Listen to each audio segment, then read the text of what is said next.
Thank you very much for the poem. There are many, many lines that speak both to tonight, especially the aspects of the shadow, the suffering, and the pain that we're all going through. So I'd like to move right on to our topic.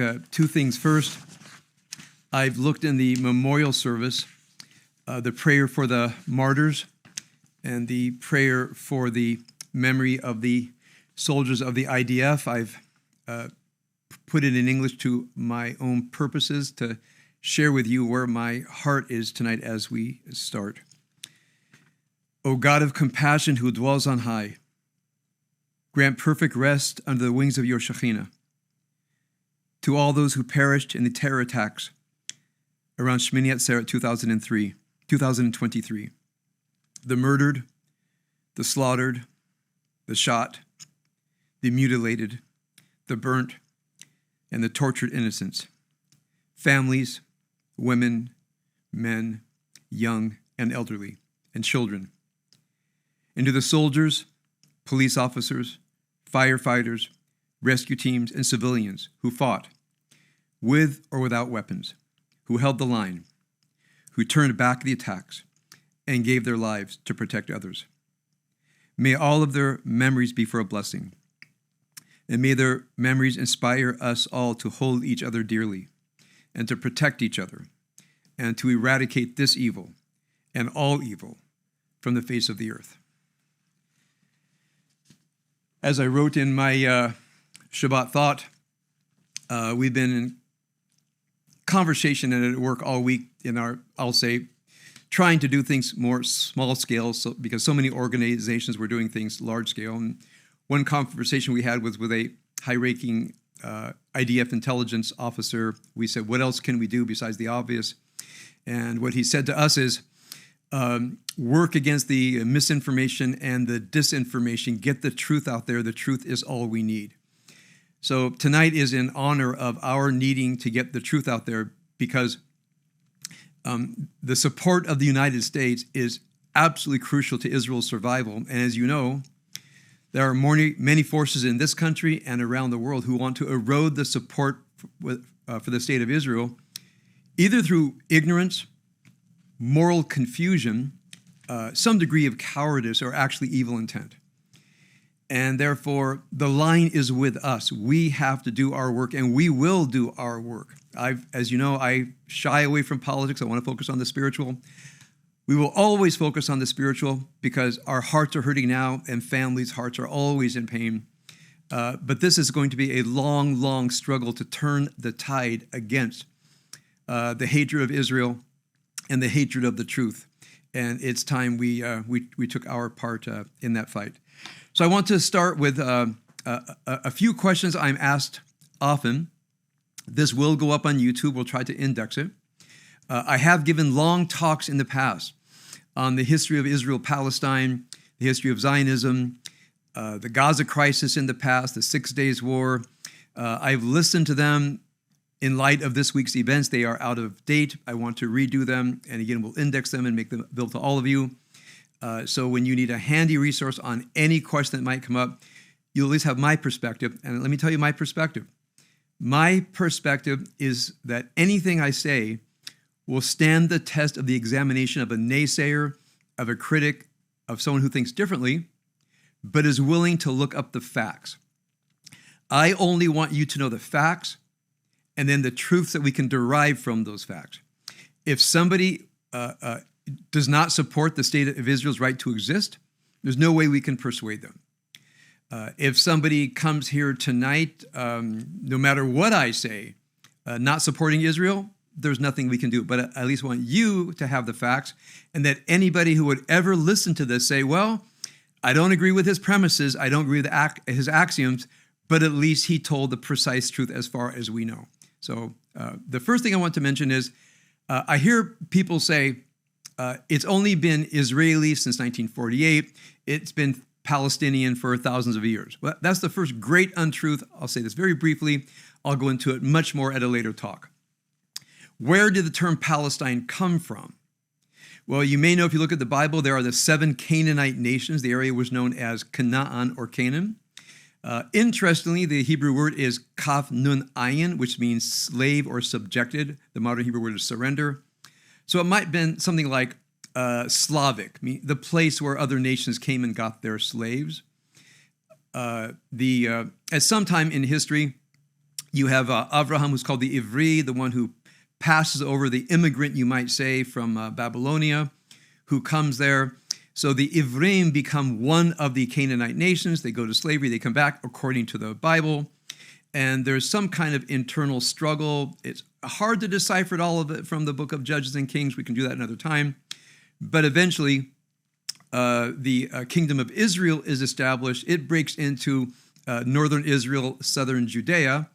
During that time, there seems to be the settlement of what are called the Sea Peoples. This is a scholarly term. They are called the Plishtim. The area that they live in is called Pleshet. It's the five cities of Pleshet down around where is southwestern Israel today, around where the Gaza Strip is a little bit and further. So you'll see them as the five Philistine cities, in Hebrew, Pleshet. The Hebrew word liflosh means to invade. They may have been known as the invaders from somewhere in the Mediterranean. They had advanced weaponry, and there was constant fights between, as you know, King Saul, King David, and what we would say the Philistines, in their Bible, the Plishtim. So that's where the term comes from. It was always known as Judea. In fact, if you look in the New Testament, the area is always known as Judea. If you look in Roman records, the area is always known as Judea. When does it become Palestine? After the Bar Kokhba revolution from 132 to 135 CE, the Romans wanted to eradicate any memory of the Judeans, so they renamed the area Syria Palestina or Palestina. That's the first record we have sometime in the 2nd century CE. And then the Romans renamed many of the cities that were originally Judean. So, for example, Shechem became Naples, which became Nablus. And many other places were given Latinized names and then Arabized names. So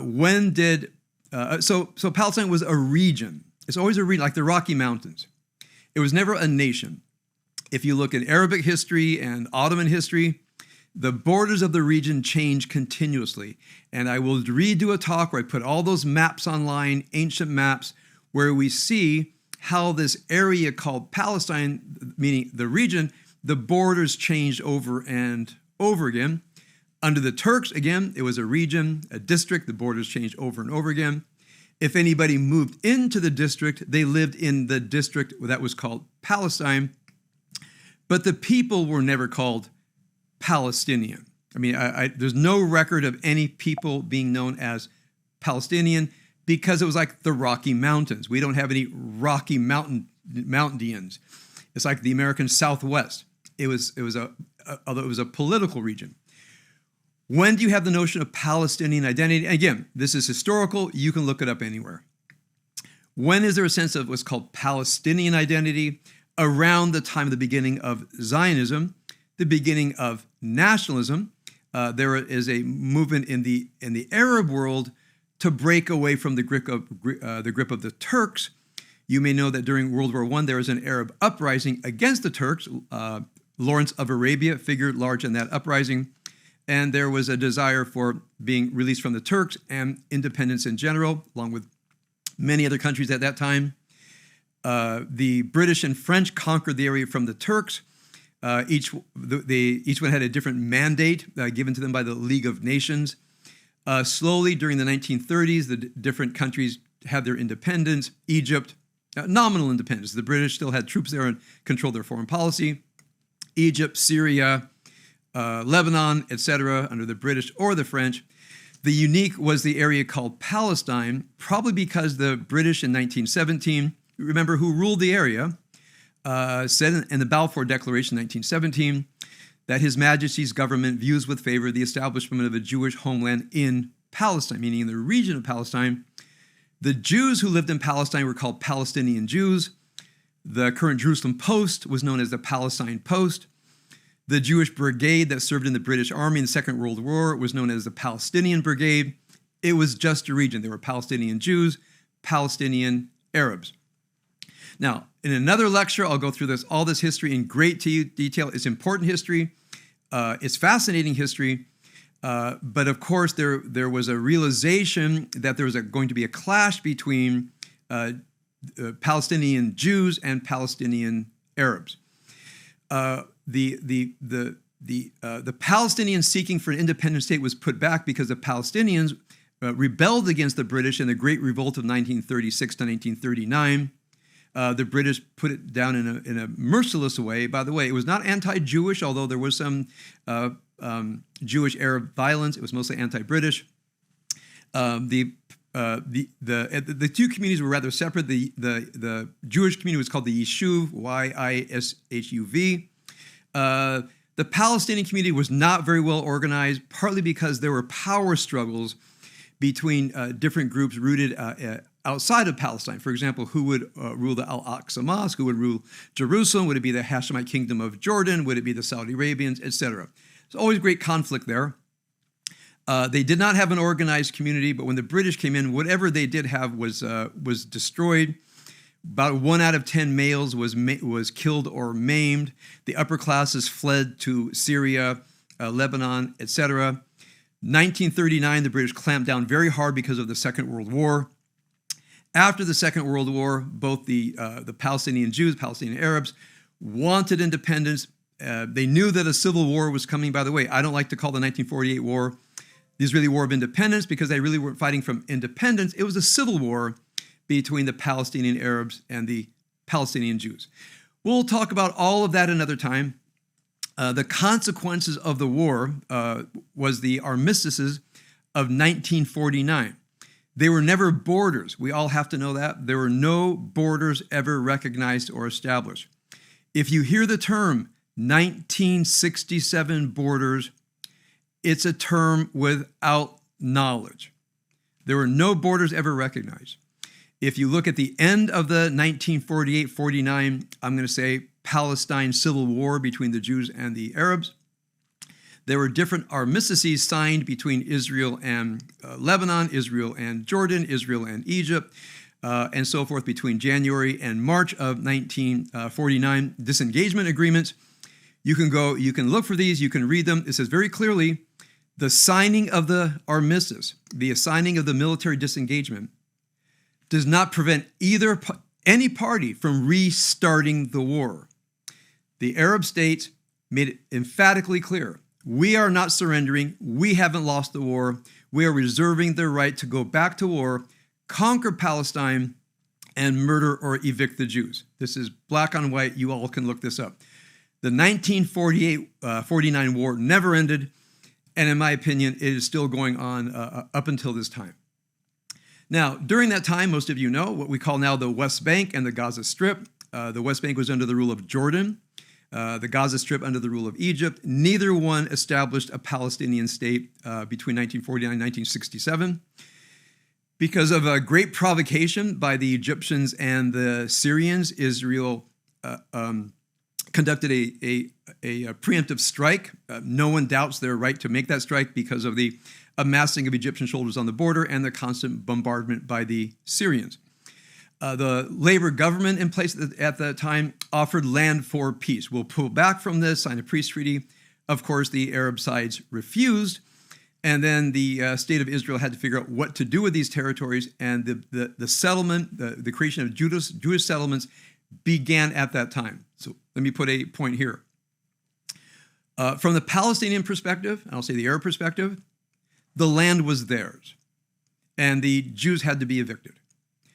On the Jewish side, there was no granting that the land belonged to the Arabs. So the land has always been under dispute by both sides. How did we have the Palestinian refugee crisis? Again, you look at the history, and again, it reads into today. Ever since the Hebron massacre in 1929, Jewish settlements were hardened, Arab ones weren't.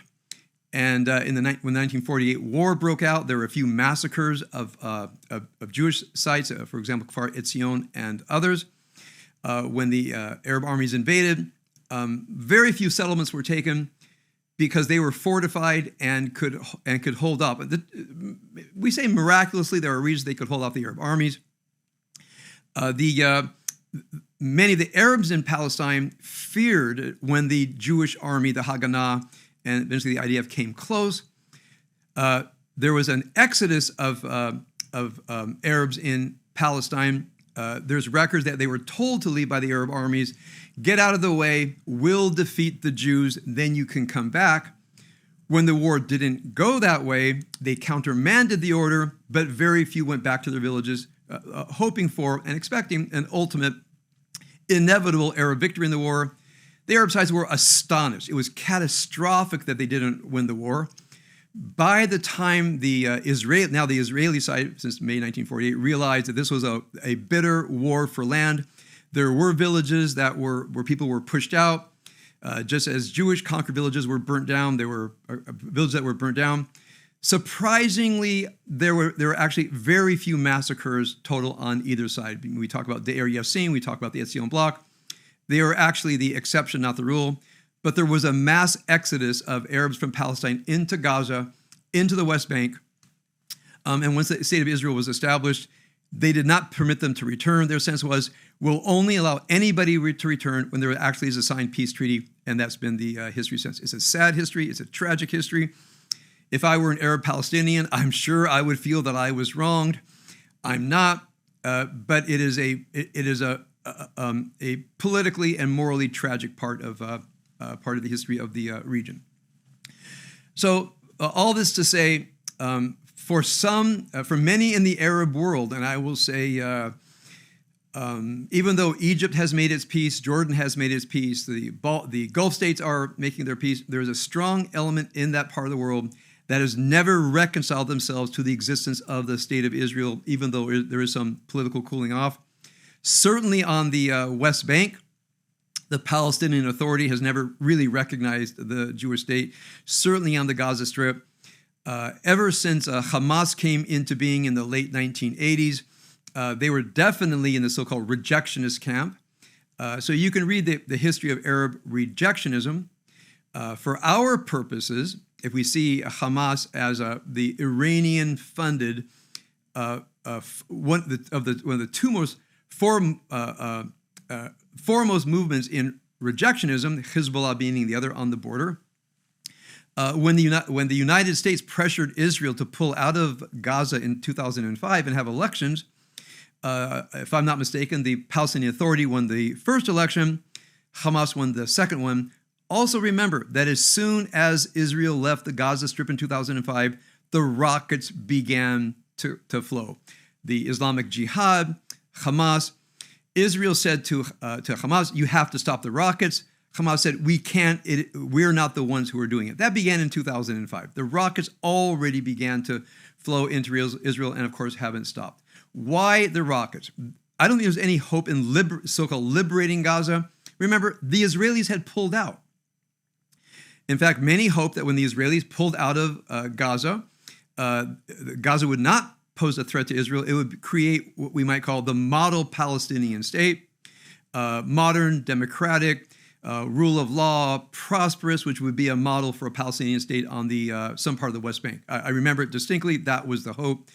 Unfortunately, when Hamas came into power, pushed out the Palestinian Authority, became the rejectionist, theocratic, fascist tyranny, there was no hope that Hamas would ever give power back. And there's been a continually flaring up of rocket attacks into Israel. I'm going to say for one pretense after another. If you look at some of the rhetoric coming out of Hamas, why they said the invasion of the Al-Aqsa Mosque in 2021, you can look it up, what happened. Rocks were being thrown down at the people at the Western Wall and at the soldiers. They eventually had to go up and put an end to the rock throwing, but they had to go into the Al-Aqsa Mosque where the big storehouse of rocks were. Well, that got out into the Arab world as the Jews are taking over the Al-Aqsa Mosque, when it actually was an attempt to stop the stone throwing. Another time they were throwing firecrackers over the wall. Every time, and again, I'm not saying the Israeli soldiers and police should not have done it, but it was clearly luring them in for the purposes of creating some kind of uprising among the masses, the justification for the rocket attacks. That's been going on since 2005. What's motivating it? Now, many people say they don't understand this. They don't understand it. If you're not a hater, you don't understand the hatred.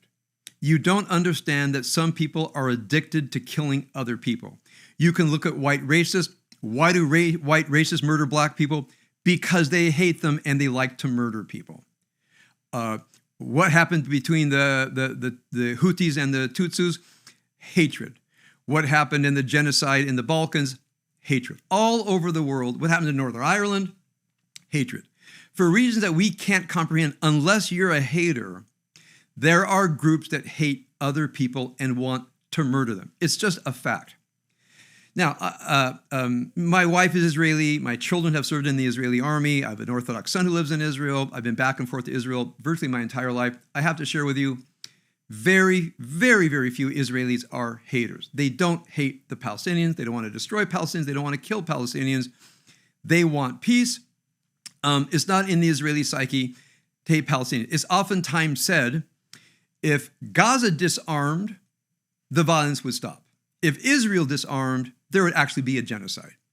Israel has no desire to conquer Palestinians, the rejectionist Palestinians, Hezbollah, Hamas. They do have a desire, as we have seen, to destroy the state of Israel and murder, butcher every Jew in the state of Israel. That is not rhetoric. We've seen it happen. So what is the background here? The 1948 war has not stopped. There is still among the rejectionist camp, which is Hamas, Hezbollah, and now Iran, a desire to destroy the state of Israel, literally, butcher, murder every Jew, literally. That's what's happening. Now, what happened recently? I'm going to say a peace fever systemically took over the state of Israel. I would say the United States, probably Europe, I'm included.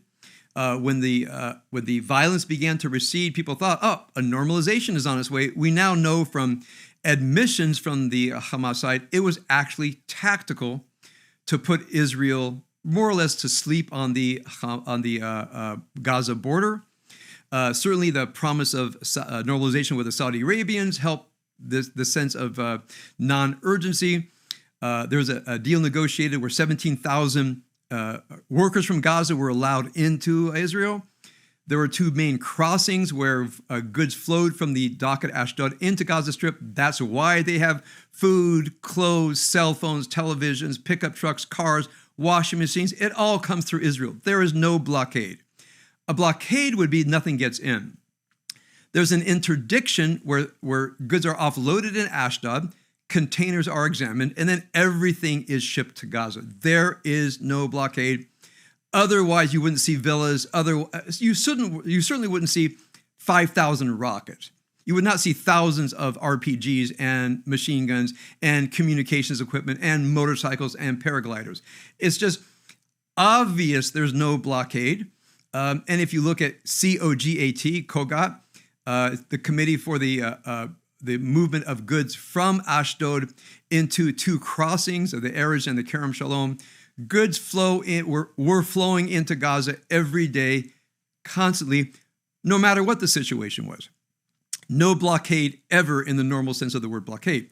If anybody ever says blockade, have them define blockade, because blockades usually do not mean the free movement of goods that have been inspected moving into the Gaza Strip. Otherwise, when you go to your search engine and you type Gaza City and you hit images, you would not actually see a relatively thriving city. Certainly it looks second world city, but it is a thriving city. People are well fed. Nobody starves in Gaza. There are hospitals, there are elementary schools, there are technical schools, enough technical schools that people are able to put together rockets that can attack Israel.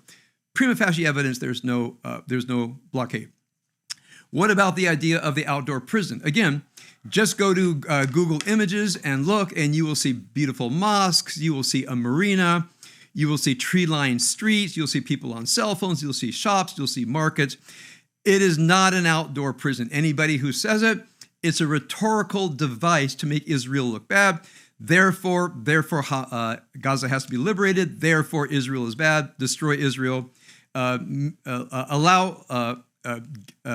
When they say occupy, they don't mean Israeli soldiers are there. They mean the borders are controlled by Israel, by the way, and Egypt. Egypt controls the southern border, and the Egyptian southern border is as tightly controlled as the Israeli borders. There is no Israeli, as it were, interdiction of Gaza. It's Israeli and Egyptian. The outdoor prison idea is to create sympathy. Just go to Google Earth. Just go to images. There is no outdoor prison. There is no blockade. It is so obvious. Any person interested can find that out. They only use the term to make Israel look evil, and therefore the murder of Israelis is justified, which does not make sense in any moral universe. So we have to understand those who say this is understandable because they're oppressed. They're not oppressed. They brought that upon themselves. And I'm saying this evenly historically. The firing of rockets into Israel, as soon as Israel pulled out, was their choice. Israel closed the sea lanes because they didn't want the Iranians to flow in more and more dangerous weapons. There was really, really great fear of a dirty nuclear bomb being smuggled into Gaza and then smuggled up to Tel Aviv. This was a real fear. Israel felt they had to interdict the coast. They had to interdict any kind of a seaport. Nevertheless, something very important you should all know, there were tunnels. There were tunnels going from Gaza into Egypt, which the Egyptians tolerated. There were tunnels going from Gaza into Israel. You may remember there were attacks there through the tunnels. Israeli soldiers got into the attacks. They photographed them. They mapped them out. Go to Google, type in Gaza tunnels. The images might still be up there. There's a warren of tunnels under Gaza, which is where the rockets are manufactured, where the leadership is taking place, where the arsenals are. That is what Israel's trying to get rid of now. They want to get into the underground warren of tunnels. One intelligence expert shared with us, there are 5 stories of hardened tunnels. No matter what you do on the surface of the Gaza Strip, the tunnels are still there. Now, here's an essential question. People say, it's enough, you've made your point.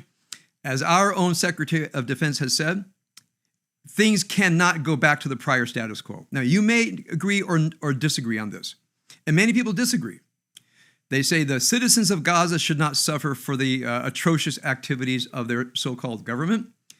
I don't know what to say. My heart breaks for them.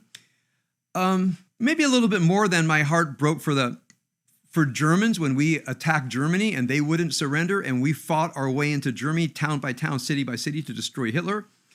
We bombed cities to smithereens because they wouldn't surrender. Same with the Japanese. We were begging the Japanese to surrender. They wouldn't surrender. The Japanese Empire, until the very end, was committing genocide in China. The Germans were committing genocide all the way till the end of the war. The SS was on a murdering spree until the last day of the Second World War. They wouldn't surrender until they were fought and bombed into submission. ISIS was the same way. This is a tragic thing because now I think this is factual. If Israel relents, Hamas will reappear on the ruins and will be back here 10 years from now. Now, again, for somebody here, that might be fine. You might say, let Hamas rebuild their rocket factories, let Iran get in, start this whole thing up over again, because we're so uncomfortable with the suffering of Gaza civilians, as am I. My heart breaks. On the other hand, I really don't have another solution personally for other than destroying Hamas, getting into their weapons bunkers, destroying the weapons bunkers, and never allowing it to be established again, just as we did with Germany at the end of the Second World War, just as we did with Japan. It's the best analogy. Israel has suffered Pearl Harbor and 9/11 together, plus a 36-hour Holocaust. The slitting of throats, the butchering of babies, the beheading, the mutilation, dragging people behind the streets with cars, throwing raped young women in the back of pickup trucks and parading them around Gaza. If you've had the stomach to look at the images, and I had to stop, if you had the stomach to look at these images, you will see, as many people around the world, many government leaders have said, who have looked at the pictures, we have seen the face of pure, unadulterated evil. If you're of the opinion that Israel has to stop because of Gaza civilians, I truly respect the opinion because it is a profound moral dilemma.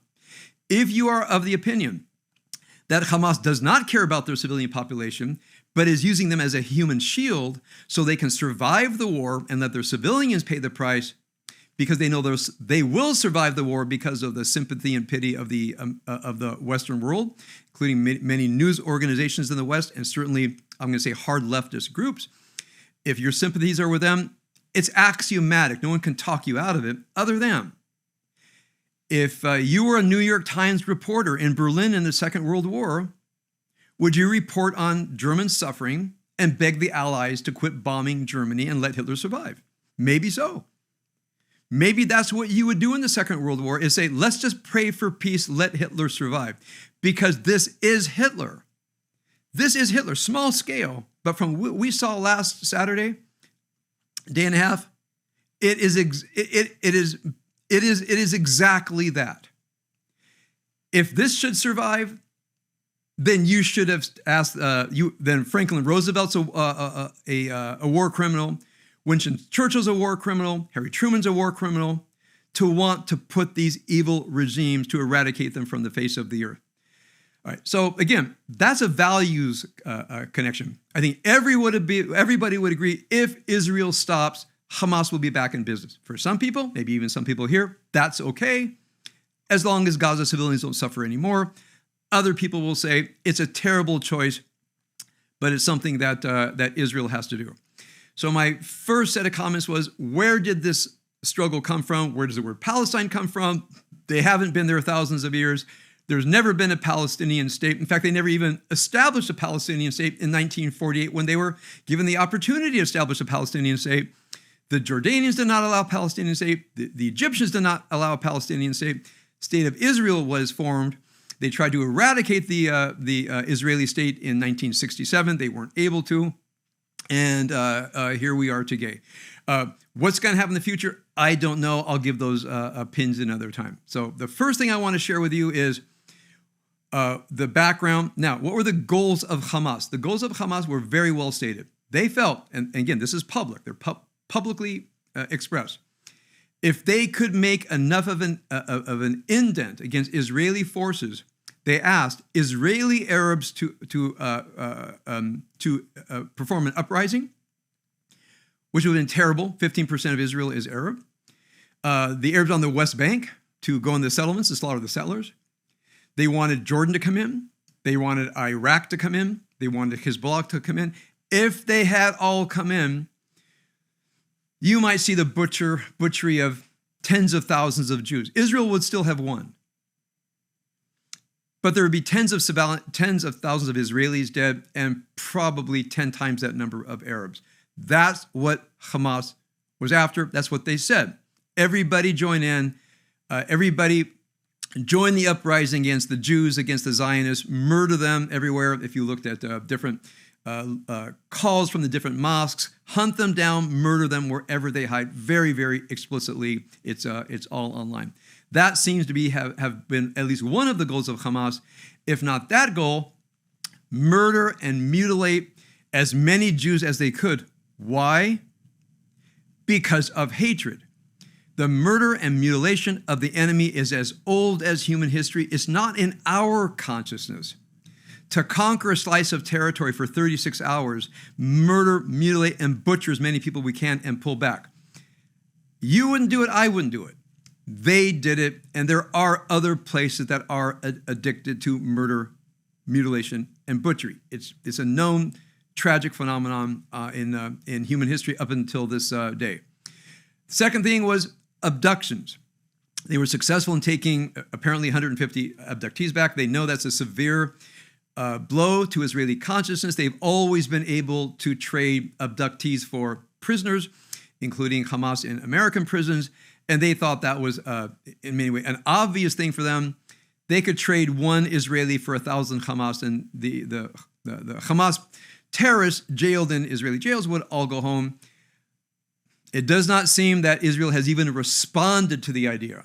By the way, there was one thing that Hamas asked for, which was very telling. Israel has had a so-called knock-the-door policy whenever they needed to blow up a Hamas infrastructure in a civilian neighborhood. They would spread little metal balls around that would tap on the roofs. It's called, I think, a tap on the door to warn everybody, you got to get out, we're going to attack. If you haven't seen this, just type in tap on the door Gaza. then they would attack. Hamas admitted it by saying, if you don't tap on the door, if you don't give us warning when you bomb, they admitted that was the deal, we're going to kill the hostages. Israel didn't respond. And they said, this tap on the door thing actually might end. I don't know what's going to happen. I don't know if that's the right idea. But I certainly understand it. And I have to say to you, we've seen the images. We have family in Israel. The young people at the festival that were the peers of our daughters. If our daughter Shuli had not come down for a surprise visit to her mother, she would have been there. Our daughter Abigail went on a camping trip further south, not far from the Egyptian border. There was such trust, such peace fever, that our daughter went camping about 10 or so kilometers from the Egyptian border. Could have been our kids. I don't know if I'd have so much sympathy for those civilians that when they dragged those bodies back into Gaza, roped on the back of a truck, mutilated, raped young women in the back of pickup trucks, and people cheering. I don't know if I would feel such sympathy for those people.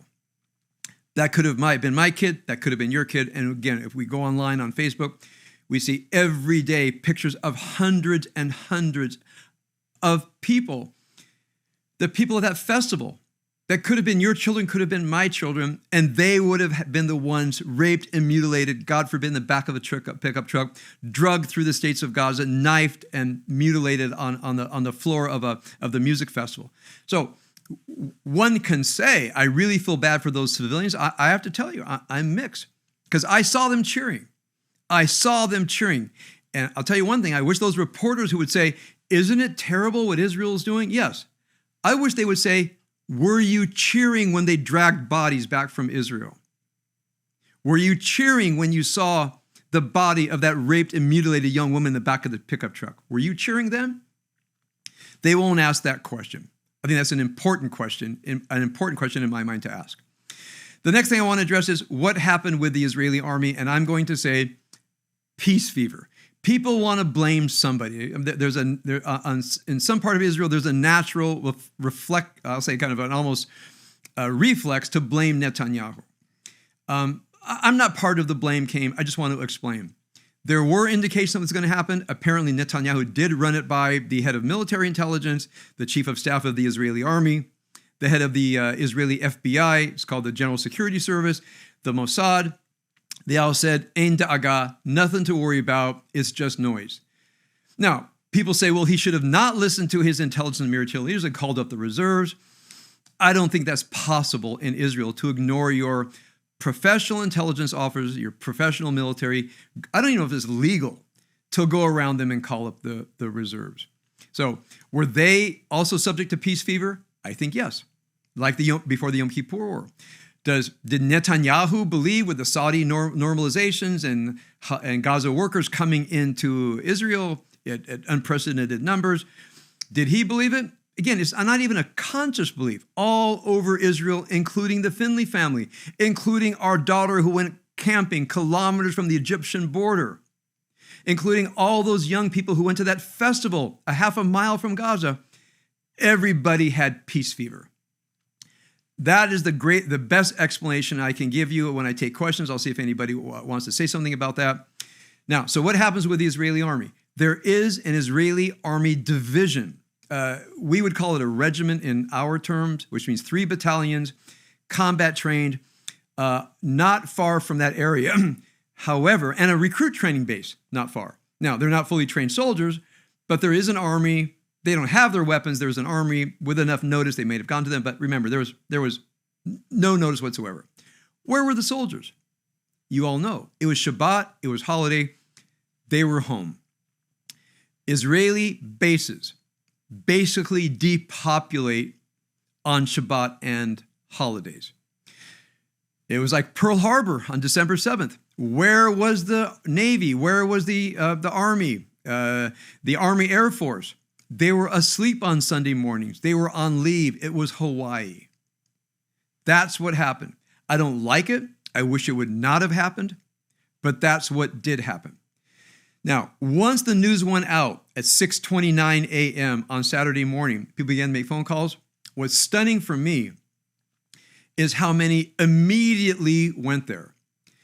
Some people who were nearby, they lived nearby, immediately went. Remember, there were 22 places attacked, including the division headquarters, which only had a skeleton crew.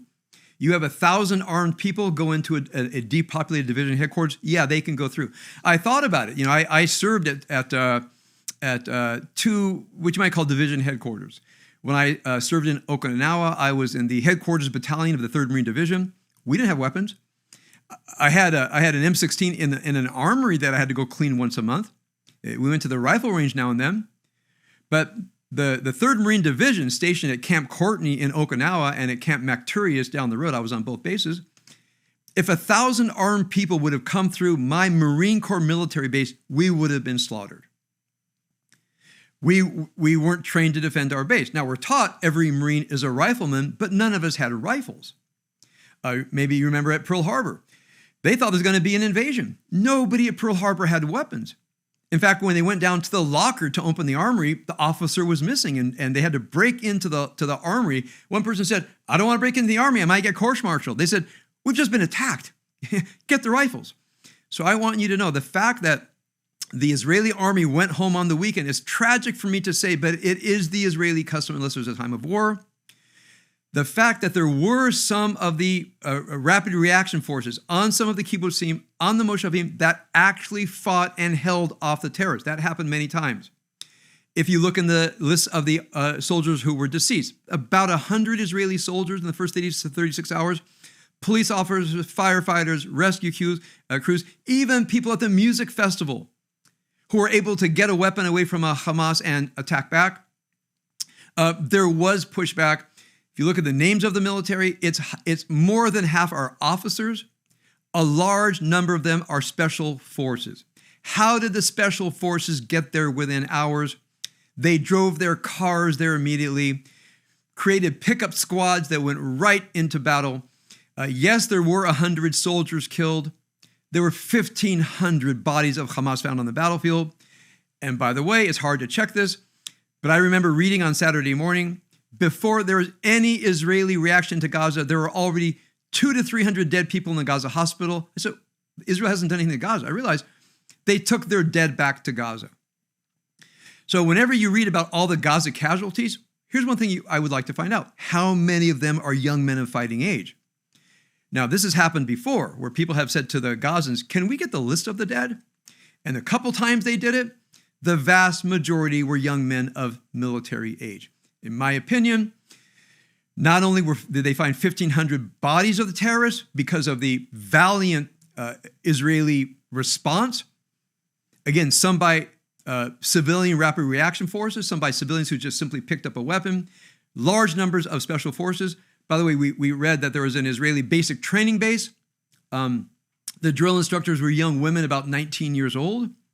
The conscripts who were still on base, they put them into a bunker. These young women grabbed their rifles and they went to fight at the edge of the base. They held off. They found piles of enemy bodies there, and all these young women were killed. The stories are coming out. There was valiant holding the line by people. Stories of just unbelievable heroism. How did this happen? It wasn't Netanyahu. It wasn't the head of Israeli military intelligence. It wasn't the chief of staff. It wasn't the head of the General Security Service. It wasn't the Mossad. It wasn't anywhere all the way down. It wasn't that base commander. It wasn't the head of the reaction forces on the Moshavim and the kibbutzim. It wasn't those poor young women at that base where the recruits were attacked. It wasn't that emptied out division headquarters. It was everywhere in Israel. If you have a strong different opinion, put it in the chat. I'll respond to a specific question. That's my opinion. I've been studying this incessantly. That's my conclusion. I think when it all becomes public, I think that's what you're going to find. It was just systemic peace fever. Now, what's happened in Israel since, I'll share this with you, and then I'll see if there are any questions. I have many other topics to bring up tomorrow, taking things at a little bit deeper level. It's impossible to fully express to you that this is a wound and I don't think I'm exaggerating, it's going to last 100 years. This is like the Shoah. This is the generation that has never known war.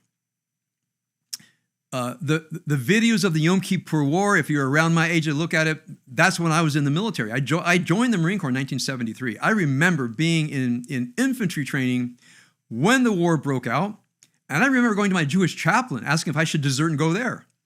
And he said, "You'll be more valuable here."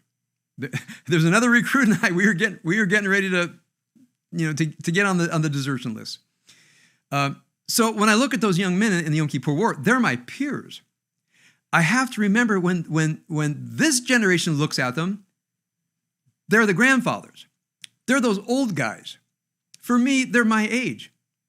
They look like I did then. This generation, the major war they can go back to would be the Lebanon War, which is a limited war. Other than that, special operation incursions into Lebanon, into Gaza and Lebanon. Now, by the way, I don't want to minimize that. Many of our daughter's friends are in special forces. They're the ones who went into Lebanon, small units, highly trained units. They're the ones who went into the warrens of Gaza to find soldiers, ambushed from every side, fought their way out. A good friend of the family was wounded in the eye and traumatized ever since. Many of our daughter's friends are traumatized from small units going into Gaza. Fighting under impossible odds, fear of being kidnapped, and for the rest of their lives since 2005 and 2015 and other times, traumatized. But this generation, there's not that many of them. By the way, you may recall when our daughter Shuli made Aliyah, she was in the South and she was inducted in 2012. You may remember our saying that even then, her moshav, which was just a few miles from the Gaza border, we had an app. When mortars would go over, the app would go off. She had 15 seconds to jump into a hole. We had the app on our phone. They went off constantly. So there were rockets, there were mortars. Israel responded. Some soldiers went in, and it quieted down. But we were among those families whose daughter was directly under mortar fire. A colleague rabbi wrote, "We have to understand the suffering of the Gazans, and it's complex." And I wrote, "It's my daughter, and it's everybody we know. It's our children." And my colleague, her primary interest was the poor Gazans, and many Israelis that I know were furious when they read it. Why don't you put us first? The fact that they're not successful in murdering our children doesn't mean they didn't want to. But now they did murder our children. Now, but those things pass. Our daughter got out of the moshav. She went into the army. She served her very good service in the Israeli army. Our other daughter went to the Israeli army. She also went through some sketchy times. She was actually posted at on a regimental brigade headquarters deep into the West Bank, but she's a combat medic, came out okay. But these things were in the background. But predominantly, this generation was the generation of music festivals. Going into the desert for the Israeli version of Burning Man. People flowing in from America and Europe and hanging together and listening to trance music, feeling utterly safe that, yes, there was a bad stuff on the border, but it was almost like crime on the borders. Don't go into the bad neighborhood. You're going to be fine. This generation has been devastated for the rest of their lives. Now, I'm not saying that to be something exceptional. I just want to tell you factually. It's time now to go to the funerals of 1,300 people. It's a small country. And that young generation at the music festival, and just not just the murdered, but the wounded, thousands. That's what our younger daughter is doing, is far as she's updated. She's going to funerals, she's consoling the bereaved, visiting the maimed. This generation will never get over this. I don't know what it's going to be like, but their children and their grandchildren are going to know this, just like Holocaust survivors. Now, it's not as big as the Holocaust, obviously, but the wound is the same. There's an army on our southern border that when they break through, they will murder and butcher every single person. They will slit throats, behead babies, burn people, rape people next to dead bodies. That's who's on our southern border. Now, what has this generation done? They're flowing into the reserves. They're flying home. I have a guy an Israeli in my jiu-jitsu studio. I went and my coach said, "Wow, this thing in Israel is pretty big." His name is Ofek. Ofek just quit the studio and flew home. Didn't quit the studio, but he left the studio and flew home. Thousands and thousands of young Israelis are flowing. There's not even enough equipment for them. They're just going down there. In fact, our younger daughter wanted to go. They said, "There's no place for you yet. We'll call you when you need you, but you're doing good work up there." This is the music festival generation has now become the war generation, the defend the country generation. They are selflessly going down there to get into the fight, to keep the enemy across the border, because if they get across the border, they will burn, pillage, rape, mutilate. They know that, and they know they have to stop this. This is a wound that I think, I'm not saying they should recover from it, but I don't think they ever will recover from it. I can tell you, my wife and I have been constantly on the phone working on different projects, projects that we can't talk about right now because they are intentionally under the radar. We wish we could do this full time. I told my wife, I want to move to Sderot and help rebuild. She said, I think you have more important to do as a rabbi than a bricklayer in Sderot. I said, I really want to do it. I got to stay here. And like many of your homes, me, Rob, and I look at each other and we cry. Our daughter Shuli is going to go back to Israel soon. She comes downstairs. We just start crying. We keep seeing the pictures. It's a profound wound. So hopefully I've helped you with a little bit of the pushback on occupied Gaza. There is no occupation. Blockade of Gaza. There's no blockade. The outdoor prison. There's no outdoor prison. It's always been Palestinian. It hasn't always been Palestinian. These are the lies that are floating around. You're not going to convince a hater, but there might be people on the fence that says, I really don't understand this. Isn't it all just politics? No, it's actually all about murder. And there are facts you don't know. Everything I said you can look up. And again, soon I wanted to put things in a more orderly way that you can look up. What I want to talk about tomorrow is, number one, review a little bit of this, and then talk about the idea of the apartheid state and what is happening on the West Bank. Many people this is what Hamas says, Israeli actions on the West Bank is what has caused us to do this. Israelis and the Al-Aqsa Mosque. It is completely fabricated. It is being intentionally done to feed headlines on the in the West. I'll talk about that and a couple more things tomorrow.